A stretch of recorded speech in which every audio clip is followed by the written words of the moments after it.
ॐ नमो भगवते तस्मै यत एतच्चिदात्मकम् पुरुषायादिबीजाय परेशायाभिधीमहि यस्मिन्निदं यतश्चेदं येनेदं य इदं स्वयं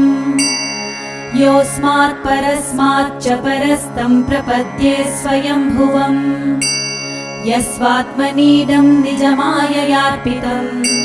क्वचित् विभातं क्वच तत्तिरोहितम् अविद्धदृक्साक्ष्युभयं दरीक्षते स आत्ममूलोऽवतु मां परात्परः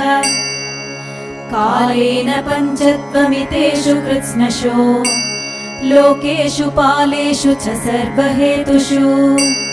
तमस्तदासीत् गहनं गभीरम् यस्तस्य पारेऽभिविराजते विभुः